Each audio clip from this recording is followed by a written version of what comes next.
हाय। आज हम मोशन की आकर्षक दुनिया के बारे में बात करेंगे और फर्स्ट इक्वेशन ऑफ मोशन को अच्छे से समझेंगे। But first equation of motion को समझने से पहले हमें एक टर्म मोशन को समझना बहुत ज़्यादा इम्पॉर्टेंट है। एक्चुअल में motion refers to the change in position of an object over time. It means किसी समय में किसी ऑब्जेक्ट की पोजीशन में जो भी चेंज होता है उसे ही हम मोशन कहते हैं। मोशन को स्पीड, डायरेक्शन या फिर एक्सेलरेशन की हेल्प से समझ सकते हैं।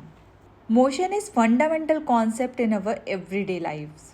फॉर एग्जाम्पल, एक कार सड़क पर चल रही है या फिर एक बॉल हवा में उछाली गई है।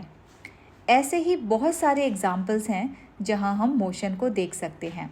First equation of motion physics का एक फंडामेंटल टूल है जो हमें किसी ऑब्जेक्ट की initial velocity, final velocity and acceleration के बीच में रिलेशन को समझने में हेल्प करती है।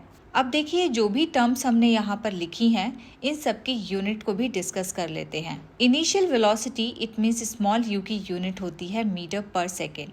Similarly final velocity it means small v की यूनिट भी मीटर पर सेकेंड ही होगी, क्योंकि दोनों ही वेलोसिटी हैं। एक्सेलरेशन की यूनिट होती है मीटर पर सेकेंड स्क्वायर और टाइम की यूनिट होती है सेकेंड। अब ये जितनी भी टर्म्स हमने यहाँ लिखी हैं, इन सभी को अगर आपस में रिलेट करके लिखें तो हमें मिलती है first equation of motion. First equation of motion को वेलोसिटी टाइम रिलेशन भी कहा जाता है।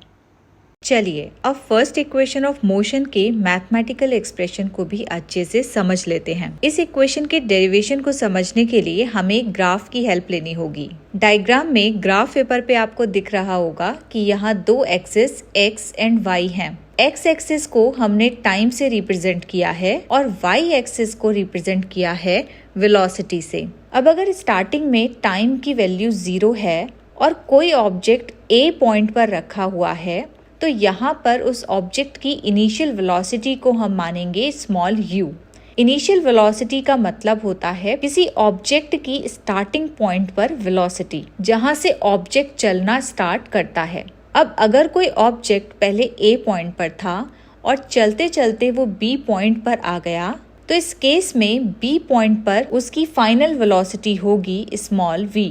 अब इस ग्राफ पेपर पे हम B पॉइंट से दो परपेंडिकुलर लाइन ड्रॉ करेंगे। पहली लाइन होगी BC और दूसरी लाइन हम ड्रॉ करेंगे BE। अब अगर ग्राफ पर आप ध्यान से देखें तो O से A की डिस्टेंस इक्वल दिख रही है C से D के। इट मीन्स OA इक्वल है CD के। और क्योंकि A पॉइंट पर ऑब्जेक्ट की इनिशियल वेलोसिटी हमने स्मॉल u मानी है तो हम लिख सकते हैं OA is equal to CD is equal to U।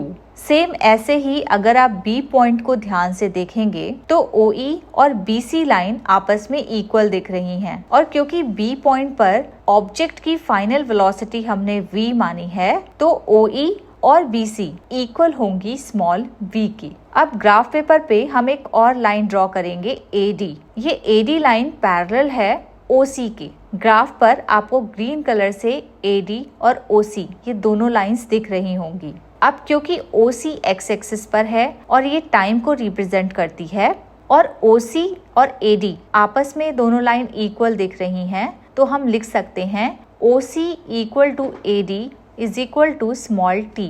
अब अगर ऑब्जेक्ट A पॉइंट से B पॉइंट तक जाता है तो इस केस में चेंज इन वेलोसिटी इक्वल होगी small t is equal to BC minus OA।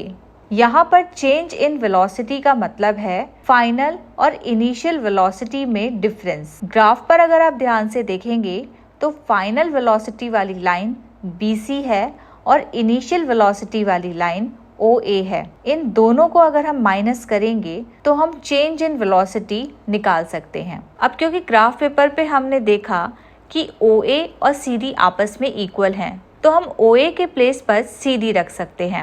अब फिर से आप ग्राफ को ध्यान से देखिए। BC में से अगर CD को हम माइनस करेंगे तो हमें मिलेगा BD। It means T is equal to हो गया BD। तो इस तरह से हमें फाइनल वेलोसिटी, इनिशियल वेलोसिटी और चेंज इन वेलोसिटी ये सारी टर्म्स मिल गई। यहाँ चेंज इन वेलोसिटी को सिंपली v माइनस यू लिखेंगे। अब इन वैल्यूज की हेल्प से हम फाइंड करेंगे एक्सेलरेशन। एक्सेलरेशन का फॉर्मूला होता है चेंज इन वेलोसिटी डिवाइड में टाइम टेकन, और क्योंकि चेंज इन वेलोसिटी अभी हमने फाइंड किया जो इक्वल है bd के, और टाइम टेकन है ad के प्लेस पर oc भी लिख सकते हैं। तो इस तरह से एक्सेलरेशन इक्वल हो गया bd डिवाइड में oc। अब अगर bd और oc की वैल्यू हम रखेंगे तो एक्सेलरेशन इक्वल होगा v माइनस यू डिवाइड में t के। अब क्योंकि राइट हैंड साइड में t डिवाइड में है तो लेफ्ट हैंड साइड में ये मल्टीप्लाई में आ जाएगा। तो इक्वेशन बनेगी at is equal to v minus u. अब इस इक्वेशन से अगर हम v की वैल्यू निकालें तो v इज इक्वल टू होगा u प्लस at, और यही है फर्स्ट इक्वेशन ऑफ मोशन।